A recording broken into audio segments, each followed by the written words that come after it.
Right.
I think we can start.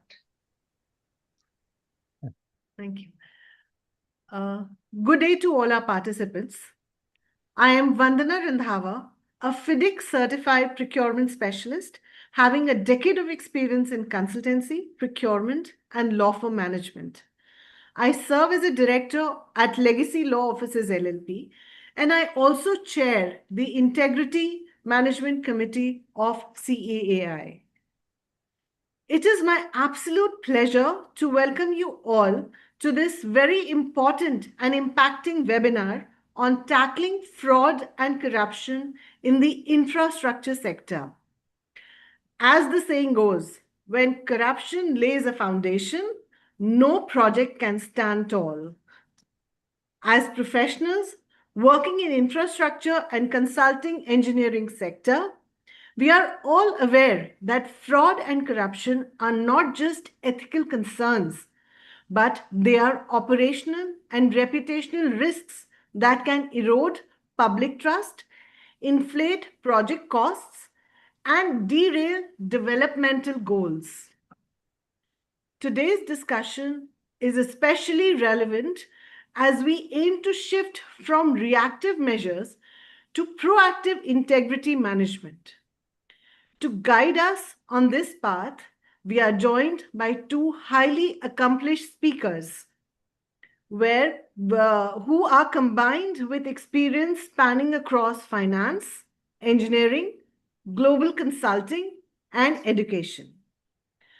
Mr. Nigel Iyer, who joins us from Norway, is a chartered accountant with the Institute of Chartered Accountants of England and Wales and the founder and CEO of B4 Investigate. He describes himself as a fraud detective with over 30 years of experience in international fraud investigations. He has also authored 6 books and is a passionate educator on fraud prevention and detection. His firm has developed My B4 AI, a cutting edge algorithm solution for detecting and reducing financial losses. Joining him is Mr. Anil Iyer, a UK based chartered civil engineer and fellow of Institute of Civil Engineering. Anil is also co-founder of B4 Investigate. His contribution to FIDIC includes helping establish FIDIC Academy and FIDIC credentialing. Anil has more than 3 decades of experience at Arup, Mott MacDonald, and WSP across UK, UAE, and India.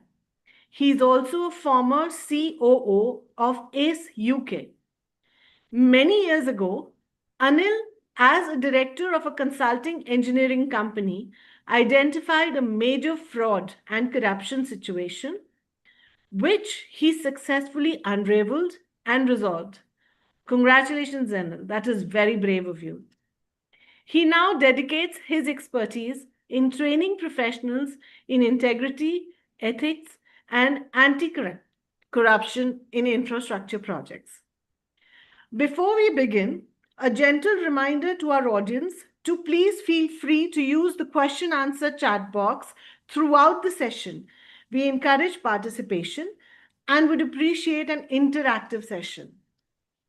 Now, let me invite Mr. Nigel Iyer to say a few words before we formally begin the session. Mr. Nigel.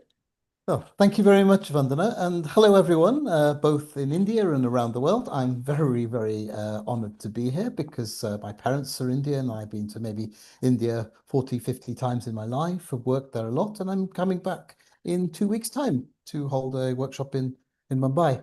I would like to say you said some very nice things that are completely true about Anil and some very nice things about me, which maybe are true, maybe are not. I would say I'm a fraud detective, but in my 35-year career as investigating fraud, I found out that everyone else is too.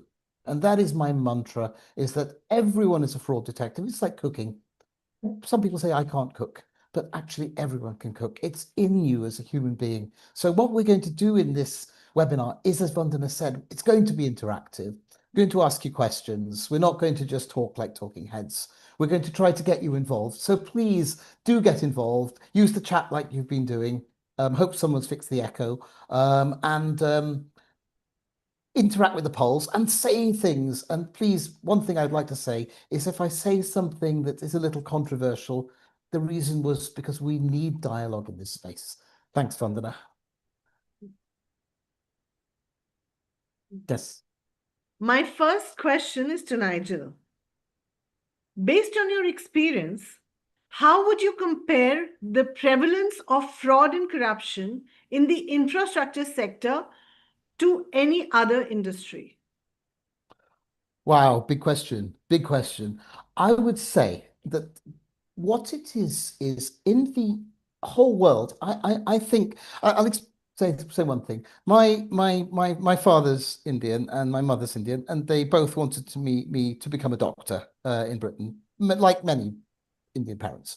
Unfortunately, I wasn't clever enough, so I ended up becoming a chartered accountant. And at the age of 16, while even just doing a traineeship, I found my first fraud. I fell over some documents which happened to be a fraud. I would say 40 years ago that happened. I would say that there's not much difference. The cost of fraud and corruption has been going up in the world for the last 40, 50 years, and very little really is being done about it. I would say there's a typical cost, and I won't say what it is because we're going to do a poll in a minute, and it's only an estimate. But I would say in the infrastructure sector, it is a relatively high cost. Fraud and corruption causes a lot of damage, reputational damage, damage to the work culture, and of course, damage to costs. But there's a greater awareness in the infrastructure industry. I'll try to share something. Oops. Let's just, yeah, let me see. What we're trying to say is a simple and wide definition. And just try to remember this, everyone, because we're going to ask you a question on what you think. By these words, fraud and corruption, which in the English language are defined very widely, we're really talking about any type of deliberate and unethical wrongdoing or activity done by anyone, external and internal. So, for example, there are many things which are not even called fraud, like if you've got a consultant and they overbill you a few hours that they never did. Like some people say, oh, that's just the way it is. But actually, that is deliberate, unethical, and it causes harm because it causes you more costs, it causes you delays in the short and the long term, and it could cause reputational damage. And that's loss of profits, loss of value, damage to reputation, and erosion of the work culture. And if you think about it, the newspapers all over the world tend to say fraud is all about individuals and insiders, whereas most of the time, and we see this with cyber fraud, it's outsiders. In the areas of cyber fraud and health and safety, massive progress has been made, and we'll come on to that a bit later. But we should never forget that suppliers, customers, consultants are all out there. There will always be a few people who are going to do something deliberate and unethical to make a fast buck. So if we just go a little bit further, I'm going to, in a minute or two, and then Arthi's going to put a poll up, but not yet, is going to ask you in the audience a question. And you're welcome. We would love you to use the poll, and you're really welcome to put comments in the chat as well. But we're going to take a typical consulting engineering organization with a turnover or sales of $100 million. Sorry, I'm using dollars, not rupees. It's just to make the zeros a bit less on the slide. On an infrastructure project with a budget of 100 million. How much do you think is the cost, the total cost? That is reputational damage, cultural damage, work cultural damage, damage to profits, damage to overruns, everything that you can possibly. If we could try to put a number on it, how much do you think is the total cost of all this sort of nasty, evil, bad things going on, fraud and corruption each year? And I've got some categories up there. I'm going to ask, just going to define this a little bit more. Let's just say, I'm going to talk about accountants, lawyers, and compliance specialists who, in my view, overcomplicate things. Let's try to make it simple. Suppliers and consultants taking your organization for a ride. They could be subcontractors, unethical customers who are putting pressure on you to do things that you shouldn't do. Overstatement and understatement of figures and misleading documents that are coming into play. All sorts of kickbacks and forms of bribery, nepotism, elegant forms of bribery, which doesn't have to be money, could be all sorts of things. Then you've got the issue of dirty money. India is not a place rolling with dirty money, but the rest of the world is. I mean, if you think about all the so-called tax havens, there aren't any in India, but there are plenty all over the world. And it's a bit, I would say there's an interesting thing with these dirty money constellations in the world. It's a bit like the Epstein papers. Nobody really wants to release who owns all the offshore companies in the world because most governments would probably fall. Then you've got the little one, which is misuse of the organization by employees, which is obviously part of it. And then you've got the seventh category, which is everyone else, outsiders, middlemen, competitors, hackers, opportunists. So with that as the landscape, I'd really like you to have a go at this question, and don't be shy. There is no right or wrong answer. So Aarti, you could put the poll up. If you don't mind, Aarti, putting the poll up, and we'll poll for a minute or two. So the poll is saying, how many in this consulting engineering organization with turnover of 100 million, and it's an infrastructure project with a budget of 100 million, how much do you estimate on average is the total cost? And that is everything, long-term, short-term, reputational damage, everything. Let's see if we can get a few answers in. We've got 4 in so far. Let's see if we can get a few more. So everyone, please answer. And there is no right or wrong answer, and they are anonymous, I hope. I think they're anonymous. So it's very nice to share what you think. And then we'll see if we can get, go on. Let's see if you can reach for that button and go for it. Let's see if we can get a few more. We're getting up to, we've got 9 answers so far. Let's see if we can get up to 15. So someone, couple more answers, please. Yes, we get it. And what we're getting is an interesting. I think we. I mean, Anil and I have got plenty of experience of running this in other forums, and I think we have a curve very similar, really, and it's quite interesting. So let's. Would you like to share the answers, Aarti?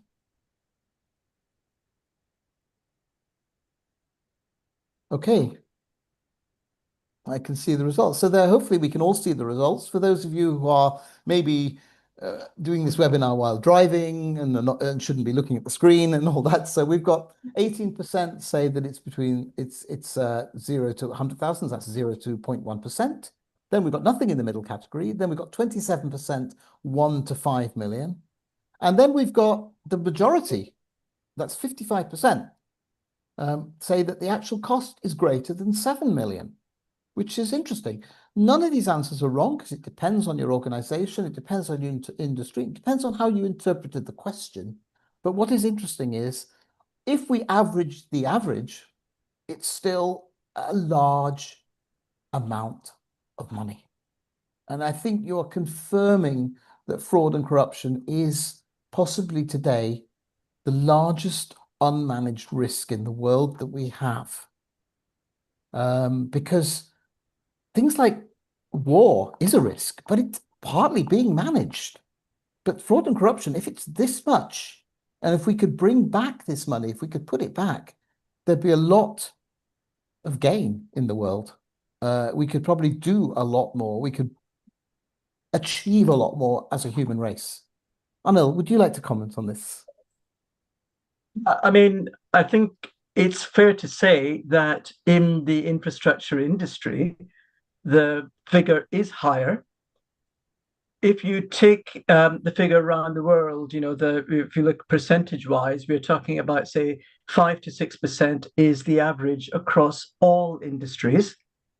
If you take infrastructure, the information and the surveys indicate that it's close to double that, Nigel. It's about 10%. And this is 10% if you include all the contributors to the infrastructure industry, which obviously you've got consultants, suppliers, you've got clients, you've got contractors, subcontractors, and that is a high percentage. Yes, but another way to do it is to turn it around, and also I can stop stop the poll right now. But what we can say is the infrastructure industry is not lagging because there's a recognized high cost. It's leading. Anand and I recently did an infrastructure workshop for a project of around $250 million.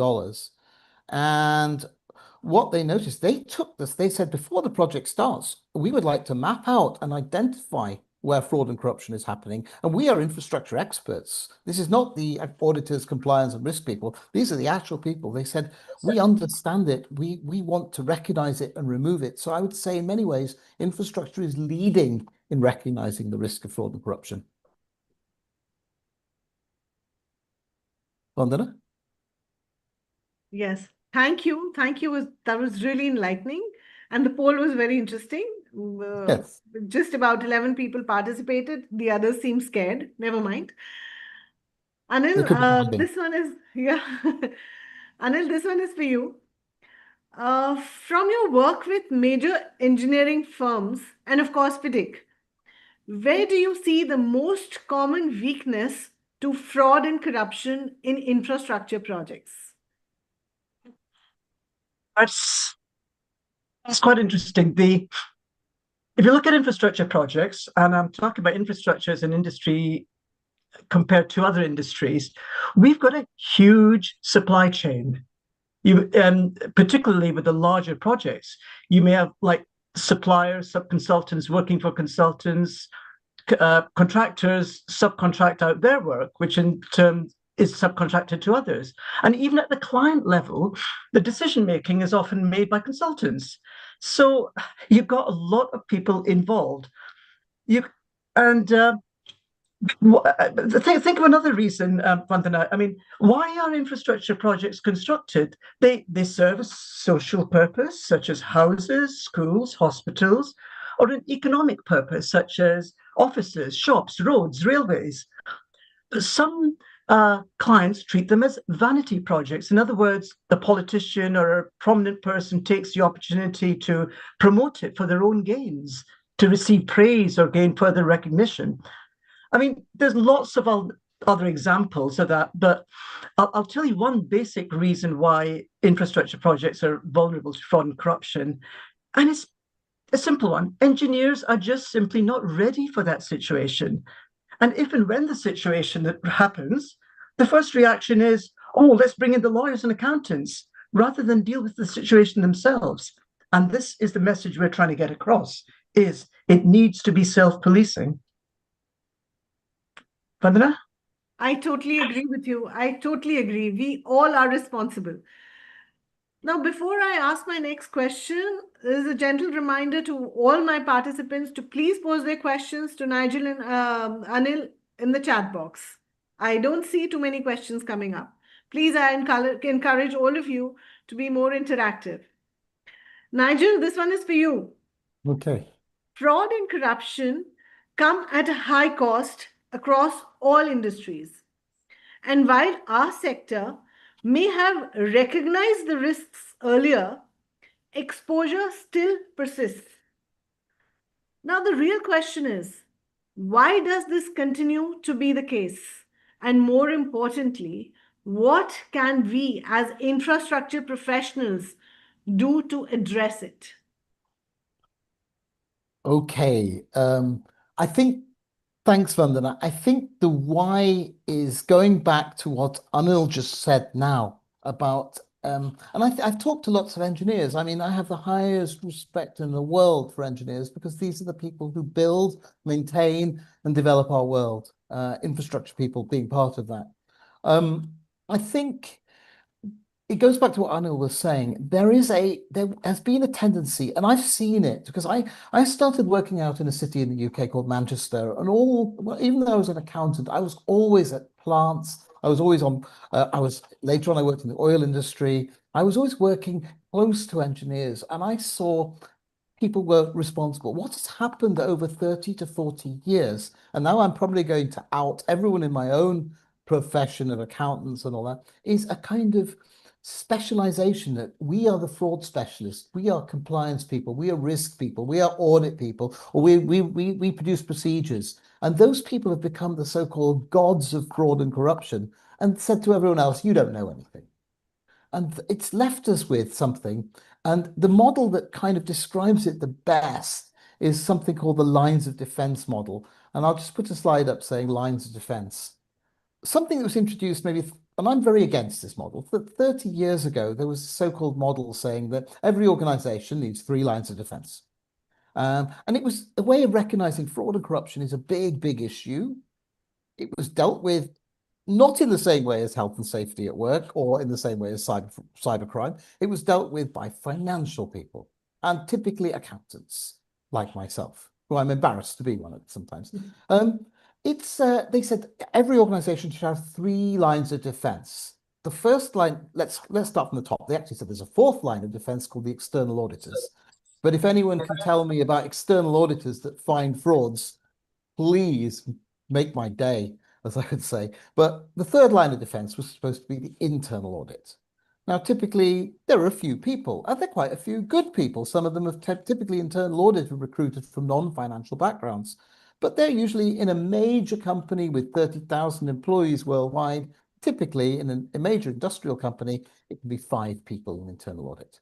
Then you've got compliance, risk, and internal controls, which somehow has been growing a little bit, but still is maybe a handful of people. And then you've got the 1st line of defense, which is everyone else. Now, that is not a line of defense. It is one huge line called everybody else, and then 2 little dots. It's nothing like a football team, where, if I can just, football being nothing like a football team, where in a football game, there is a question that can be asked is how many defenders are there in a football team? And the answer, Anil, is how many defenders are there on a football team? I would say all of us. Yeah, everyone is a defender. And that is not being applied to business because I think the defense against the commercial dark arts, if anyone's read Harry Potter or the Indian version, which is called Hariputra, which was based on, if anyone has ever read Harry Potter, defense against the commercial dark arts is all of us. So that is a little bit about why it's not worked. Another reason why it's not worked is because I wouldn't say lawyers have introduced this, but this thing has come in. This evil thing has come in called ticking the box. And it's what I call OCD, or it's obsessive compliance disorder, where we always tick the box. And these days, electronically, we're forced to tick the box without reading. Have I read the terms of the code of conduct? Going back to Enron, they didn't learn the lesson around the turn of the century. They won a prize for the best code of conduct, the most read, most understood code of conduct in the world. And they were the biggest fraud at the time as well, because people just pretended they'd read the code of conduct. It's the same thing with approving an invoice. It's the same thing with approving a contract or approving a supplier, or the so-called KYC checks. They have become ticking the box and they achieve nothing. And so that ends up with us, all of us on the front line saying, let's just hope nothing happens. And then the people behind us saying, the few people on the 2nd and 3rd line saying, let's hope God's sake there's a whistleblower. Sorry, did I say anything offensive yet? Hope not.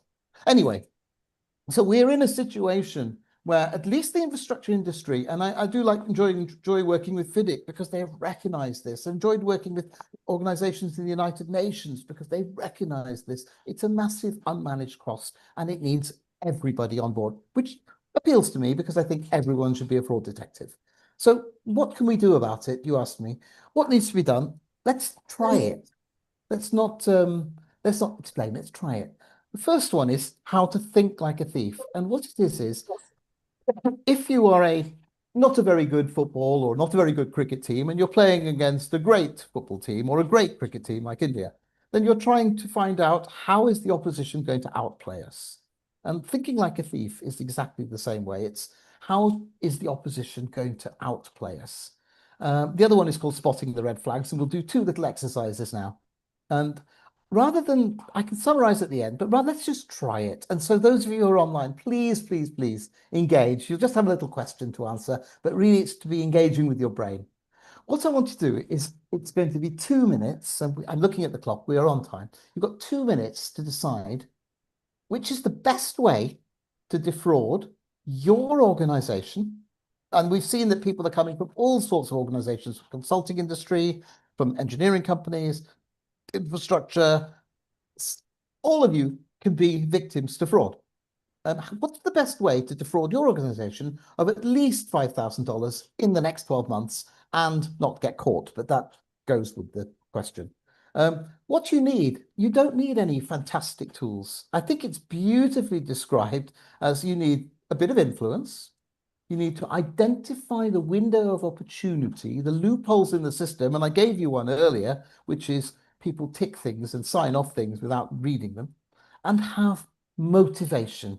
There was a criminologist who said fraud and corruption happens because people see an opportunity, they have the motivation, and they rationalize that what they are doing is okay. So really you need to have influence, opportunity, and plenty of motivation. And so it's basically thinking like a thief. I put a man up there because still in my lifetime, when I've come across major fraudsters, still the majority are still men. And people say, is it because women are more honest? I'm sure you're thinking that, Vandana. But I think it's because men are still up in higher positions still in the world. We've not reached that level of complete equality yet. But it is changing.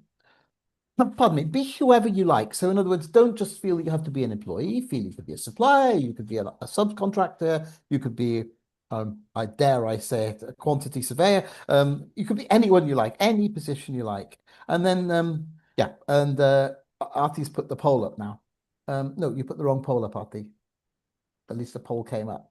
So it's okay, we're going to have another question now. The question is going to be, were you able in these 2 minutes to think like a thief? Were you able in your brain to say, hey, Arthur, you can put the poll up now if you like.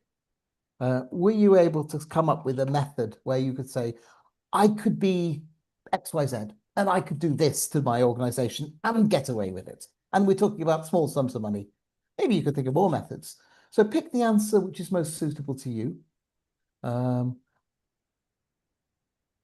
Let's see if you can think about it.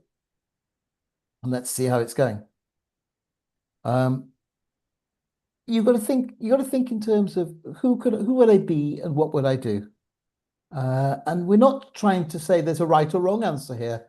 I remember one person saying in a true session with an engineering company saying, I can't think of anything. And they were one of the few people that couldn't think of anything. And I said, where do you work? She said, I'm actually working on the company's accounts payables. I actually make payments to suppliers. And people went, what? You have the opportunity to do everything. And she said, I just can't do it because I feel I'm too honest. So sometimes I said, do you have children? And she said, yes. And then I said, what happens if one of those children, you never saw that children, then suddenly you received a note that if you deposited this amount of money into this supplier that we'll set up for you, you'll see your child again. Then she said, oh, then I could possibly think of it. So the motivation is sometimes what's necessary. And we are honest people. It's hard to think like a thief because we are honest. Basically, the media gives a false picture when it talks about fraudsters being on the inside. The majority of major fraud is committed by outsiders. And therefore, when we do a fraud training inside an organization, we like to think people are basically honest. And we want people to be on the same team. And people are different. That's definitely true. Some people are more savvy, more sharp, or would turn a blind eye. But at the end of the day, if we all work together as a team, we can protect our organization and defend it against the commercial dark arts. Let's see the results of the poll. Thanks. Thanks, everyone. Thanks everyone for participating. Okay, so what an interesting set of answers. Anil, would you like to throw you into this one? Would you like to comment on this? Well, so I think the question is, I mean, would you be able to think like a thief? How can you commit something? What is the most regular crime or rather breach of regulations that you commit? Think of it. Driving. How often, you see a 30-kilometer, 40-kilometer speed limit. How often do you go above that? And I bet everybody does it. And you think, okay, well, I'm not, that it doesn't matter. I can rationalize it.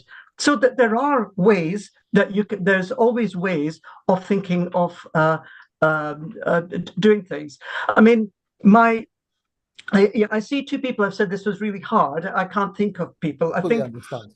Yeah, that's absolutely fine. Must be really good, honest people there responding. No, everyone's I honest. think, yeah. But I think the probability is there are several ways, Yeah. Well, thank you, everyone. We just thinking about your time. Thanks a million, Arti. We can stop sharing now. And just the other thing is this is a fraud detective game. This is something I'd like you to see if you can get through. I've made this example we've used quite many times in FIDIC training and worldwide training. So it's unfortunately it's based in the country with a lot of corruption, the UK, of course. It's a building contractor, new supplier. We're going back a little bit in time. They've already invoiced our organization for 1 million. When they were brought on as a supplier, they gave an address and the company number and all that, and all the checks were done by the risk and finance people and procurement people. The invoice address, when we got the first invoice, we got an invoice from a Mr. Justin Thyme at gmail.com. Didn't make any reactions, but when we looked at the company's house, we noticed, they were registered quite recently. They've got a very low share capital, £1,000, which is quite minimal, not total minimum, but very, very low. And they've had a few Google reviews, and LinkedIn says they've only got 2 to 5 employees. So here we're looking at a company that's invoice says a lot, has an address, and being a curious sort of person, which a fraud detective should be, you look at the invoices and you can see some patterns there. So we're talking about the period 2024. They came on board, they were registered in May, and then they invoiced us straight away with a fairly large amount. And then you can see the invoice patterns. I'm not going to say too much because I'd like you to look at these and see what you spot. And then me being a curious sort of person, which is not always a good thing in this world, you look at the address and you notice, it's the second floor of an apartment block. So that's quite interesting. And then you do a little bit of Googling on the name of the company and you find out that they do own some rather nice cars. Luckily, when you actually look at the model, it's a Porsche, but it's an electric Porsche, so the carbon footprint is a bit lower, which is a good thing in their favor. But it's a bit odd. It's based on a real case. So what I'd like to do is I'd like you to think what could be going on, best case or worst case. And then in a moment, we're going to put up a poll. But before we put up the poll, before you put the poll, which obscures the screen, I'd like you to just think, what is going on, best case, worst case? Just give it some thought to see if you could spot that. Actually, the most important thing is if you can spot a single red flag or anything unusual, feel free to drop it in the chat. But what we'd really like you to do is answer the poll now. Is what do you think could be happening here? And we're now looking at any red flag you like. So Arti, you could put up the poll now if you like. And let's see if we can get some answers. Unfortunately, this Zoom poll doesn't allow you to pick all of them. So you have to pick just one. But please do pick what you think. And of course, we've got the last answer which is from Better Call Saul, which is, it's all good, man. Which is the best way to be conned in the world. But let's see. See if we can get all the answers. Very nice. Thank you. Answers coming in. Coming in really fast. That's really good. And the fact that the answers are coming in really fast is telling me something. It's telling me in the world, the real world, these things like, oh, we've got a new contractor, oh, we've got a new invoice. These things have now become electronic reads and people just tick the box. In the old days, when I started training, I asked people, if you see an invoice from a supplier coming in, how long do you, if you're one of the approvers, how many minutes do you use to look at it before you approve it? And people would say, oh, maybe a minute, maybe 2 minutes, maybe 3 minutes.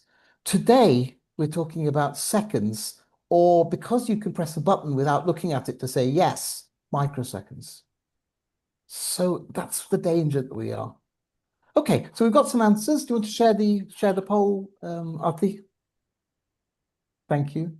You sharing this? You're going to share the results? Great. So, I mean, of course, it's difficult to see things sometimes. I totally agree with the person that said we didn't see anything, but of the 12 people, 11 out of 12 spotted something.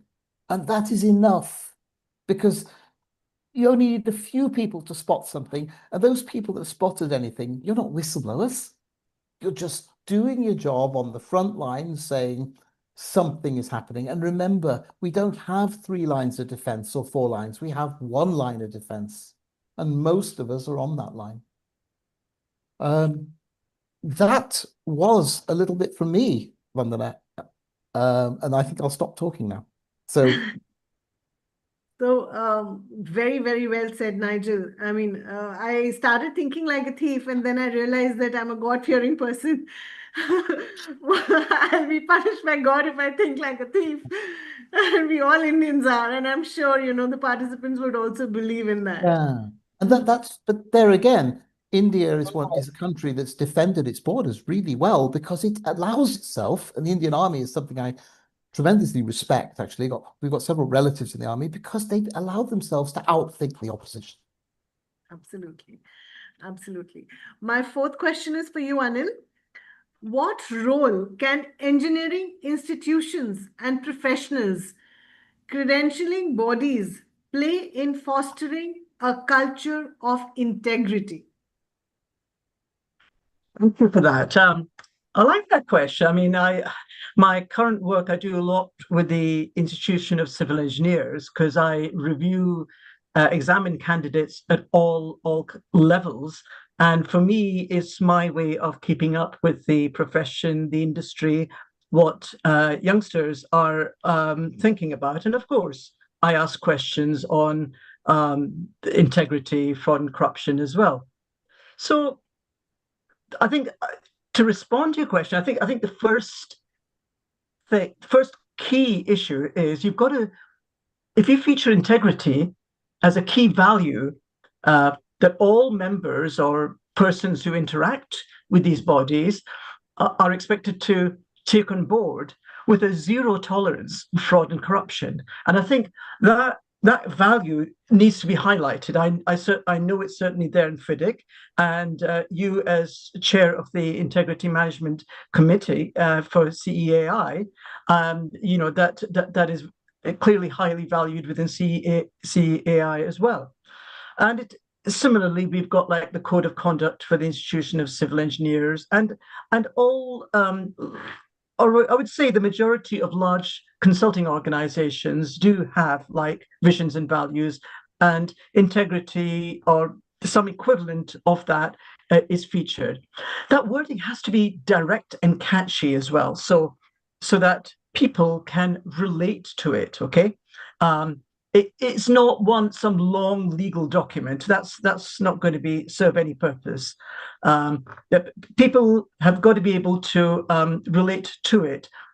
And any organizations involved in training, I know, like FIDIC Academy, for example, and CEAI Academy, I think more practical, interactive training, not just someone lecturing you on, okay, this is the latest regulations, this is what compliance is all about. But I think more interactive stuff so that people actually participate.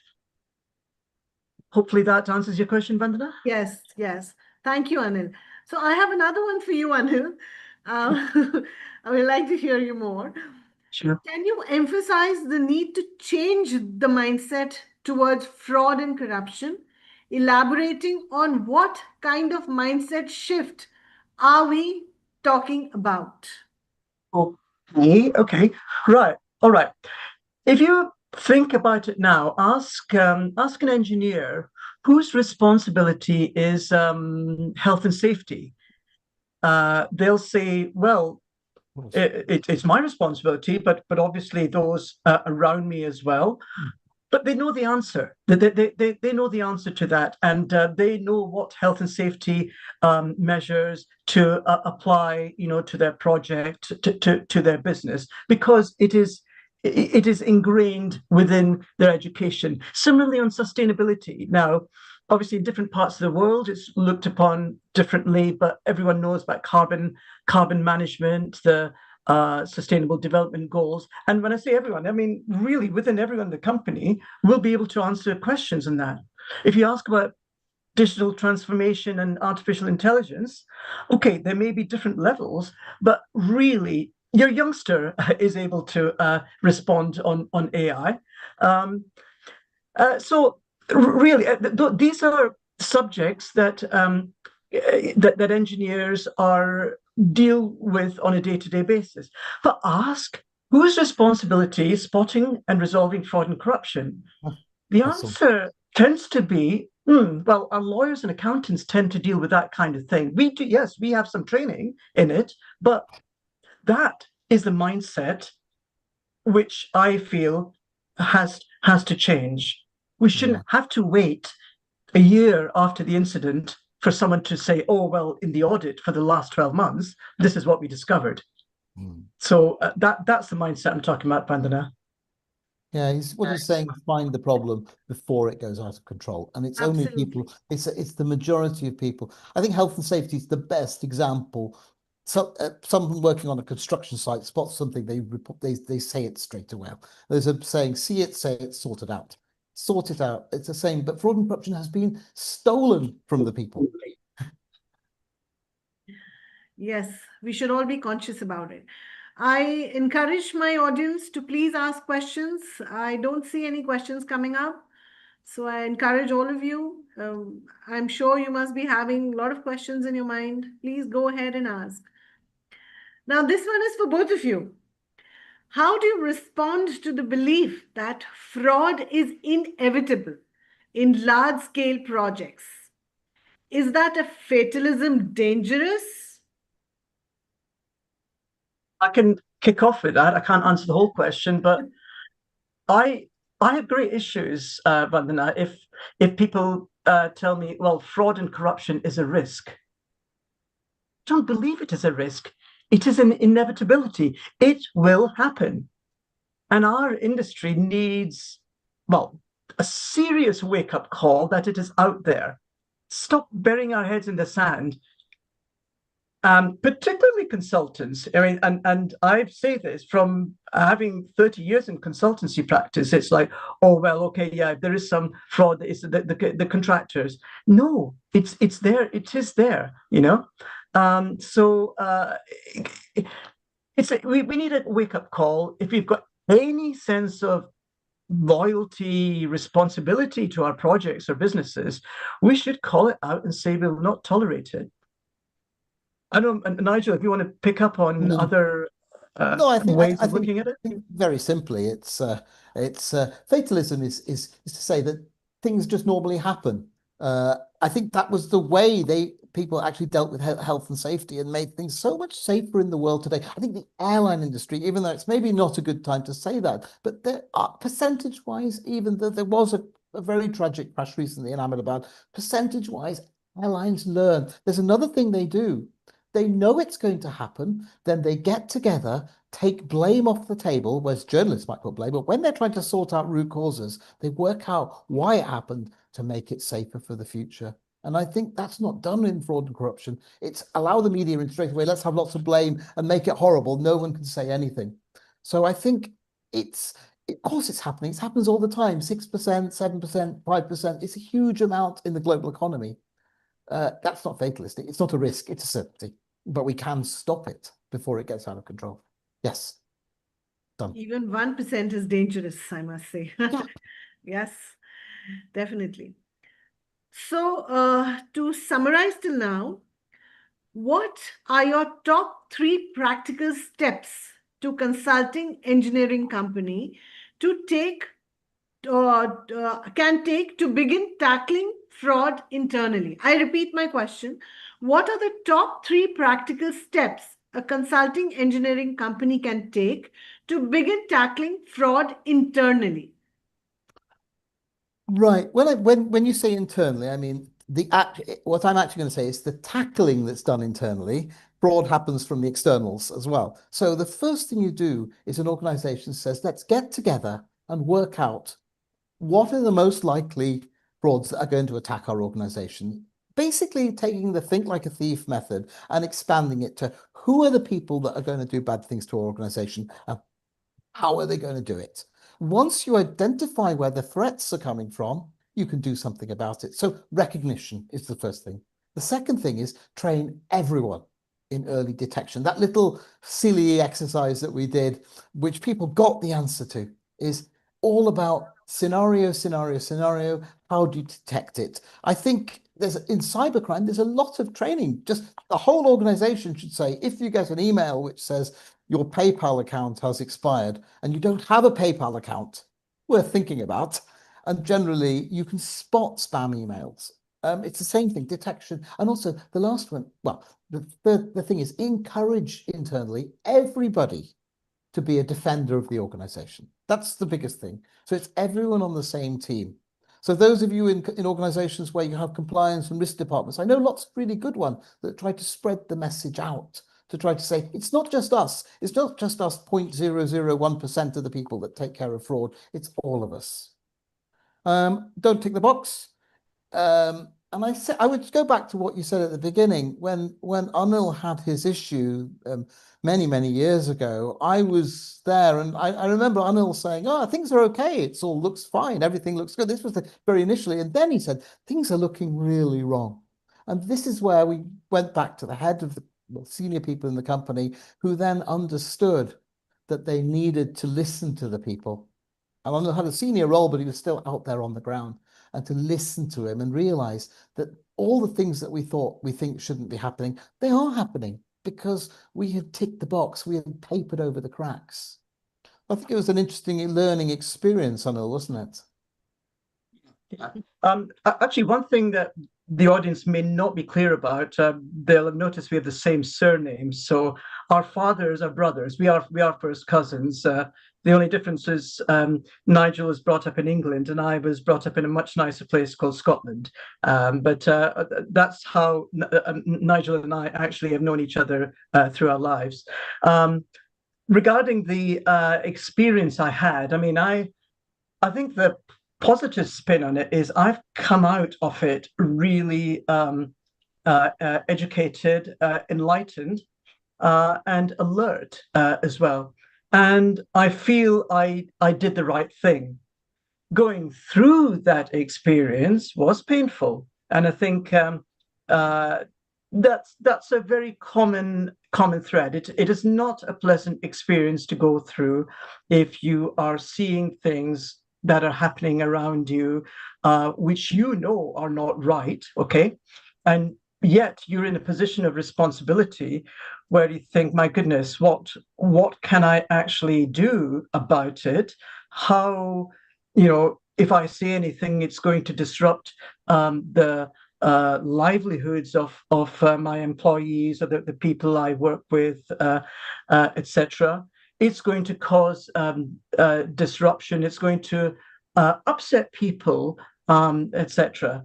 But at the end of the day, if you say, okay, no, I'll ignore it. I'll go with it and carry on. What would the implications of that be? And I think in my particular case, it would have been jail. Yeah. Yeah. By the way, Vandana, there's an interesting, I'm just looking at the chat. There's a very interesting question, which I would love to jump on from Yes, Alok. even I saw that very interesting It's a question. superb question. I was wanting to ask you to answer that question. It's very interesting. Let me just, repeat the question which Mr. Alok Bhaumik has just put in. As a consultant, we often face situations where it is a choice between paying bribe or perishing. In such situations, one is often left with little or no option but to pay. So we often face this ethical dilemma, how to deal with such a situation. Can I answer that, please? I'm Yes, dying please. to answer, because we at business schools we have courses on applied ethics, and some professors who are never been in the real workplace at all would say that's not an ethical dilemma because there's a right and a wrong answer. But I tend to agree with, at least in between the lines, what Mr. Alok is saying. It is a dilemma because when you say perish, it could be, well, let's take the word perish literally. That means people will die. Let's just take that. If I'm in a life and death situation, and I have a very good example, real world example from an UN organization where they were trying to install some air conditioners and water in one of the largest refugee camps in the world. And I was working with the guy. He said, what do I do in this situation? The only way to get it is to pay a bribe, or otherwise people will die. And so we had a little quick round table with the head of procurement of the whole organization, the UN, and he said, of course you should do it, but document everything that you've done and report it straight away so that you are not exposed. Because as Anil said, if you do something and then it's found out that you paid a bribe in your position as a consultant to get a contract, everyone's going to go, brilliant. You're the fall person, you're the fall guy, you took the risk. If something surfaces, which it probably won't, but if it does, you'll be blamed. And this is what actually Anil's situation was. I would say there are plenty of situations where a bribe isn't necessary, but you're being forced into paying it. But that's your judgment. I would say if you've got time, and say a customer says, we'll do this deal with you if you pay this offset there, or you employ my son, or something, whatever it can be, and it doesn't have to be money, then you want to take it a level up and you say, this is the situation I'm in. What do I do? And you want that documented. You need it covered probably 2 levels above. Otherwise, you expose yourself to being a hero and then a zero the next day when the organization turns on you, because organizations generally have very little heart. They will look for a scapegoat, and you'll become the scapegoat, and you'll become the center of media attention and everything else. So I would say that's part of an answer. I'm sorry, there's a longer answer there, Alok, and it's a brilliant question. I hope it answers your question, Mr. Bhaumik. And I rightly believe in you that, yes, if it is documented and if it is good for the company, then I think, we can take a step like this. But it should be good for a company and it is documented so that, the blame doesn't come on us. Yes, it's definitely, actually, it's almost something you should run a separate webinar on, called To Bribe or Not to Bribe. That is the question, and base it on Hamlet. Yes. So Mr. Bhaumik is very, very happy with the answer. Brilliant answer. I encourage my audience to please ask questions. We have Nigel and Anil here to answer to all your questions with regard to fraud and corruption in your company, in your firm, or any way that you see. So coming to my next question, since nobody is asking, so let me only ask you questions. Can you share examples of companies or projects that have successfully implemented anti-corruption frameworks and what made them effective? Shall I go off with that? Yeah. Okay, right. Well, I can say that they have established anti-corruption frameworks. The question of whether they have been successful or not, I can't put my hand on any one project which I can say, hand on heart, that's been a successful anti-corruption framework. But I would say that, and it is actually becoming common in projects in UK, the large scale ones, right? Now, I mean, if I were to name the projects, there was one called the Crossrail, which is now the Elizabeth Line, which is the new underground line. It opened about 5 years ago, which runs east-west through London. They had an anti-corruption framework right from day one. Okay.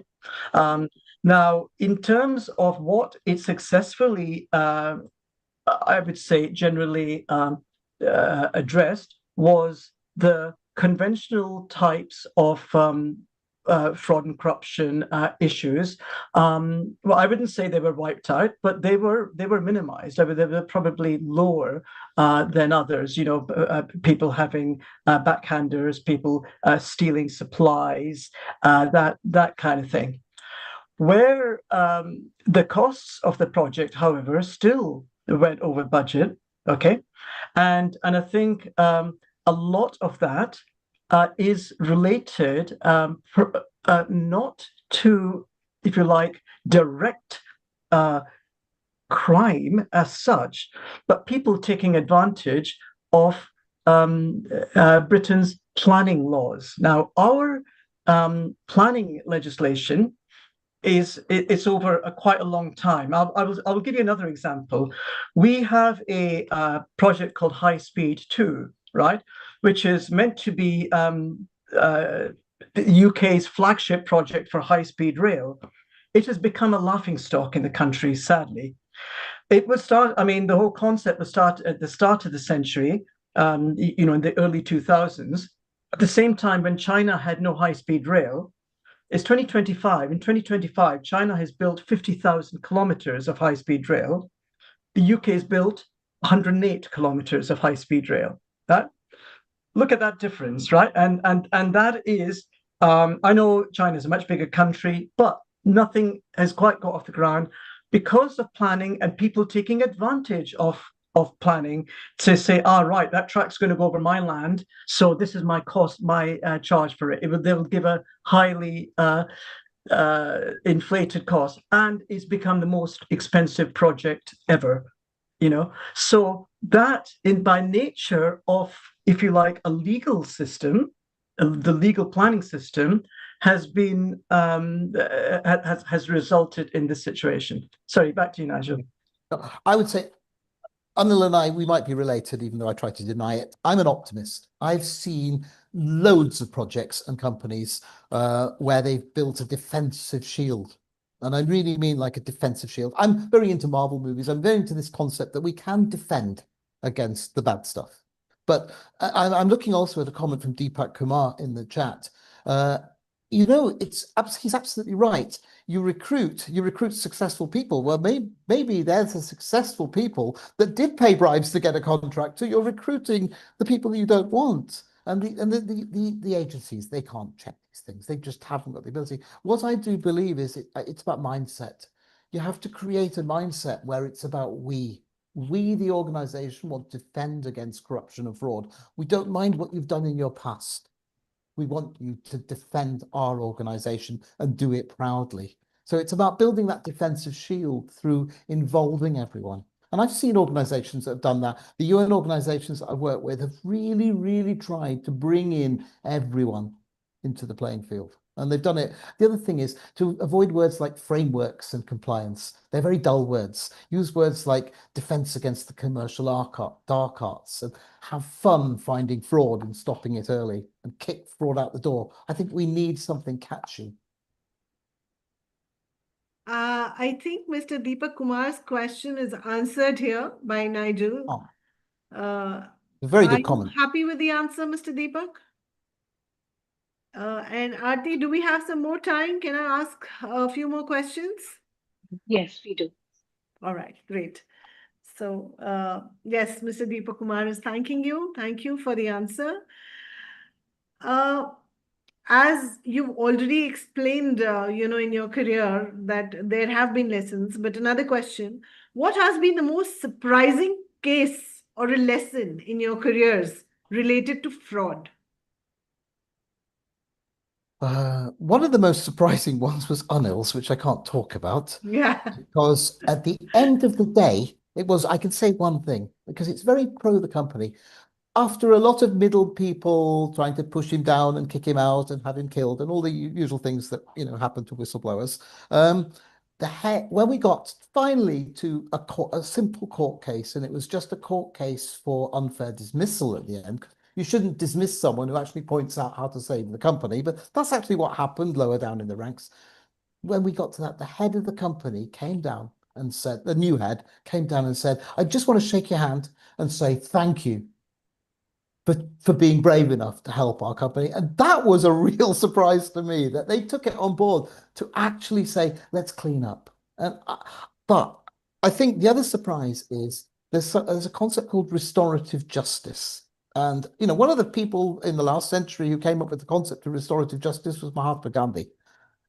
It's a case of Mahatma Gandhi's first ever case was a fraud case. It was in Durban in South Africa. He'd gone and he was trying to solve a fraud case, and it was between two parts of a family, and one felt they'd been defrauded by the others, and both wanted revenge. And the point is, he took revenge off the table and brought in restoration. And those have been the most surprising. Anil's case was an example of restorative justice, but restorative justice where you take blame off the table. So when you have a fraud, the lawyers, let's have a legal case, let's have a court case, let's report them to the police. It's almost because people want revenge. And Confucius said, if you want revenge, dig 2 graves.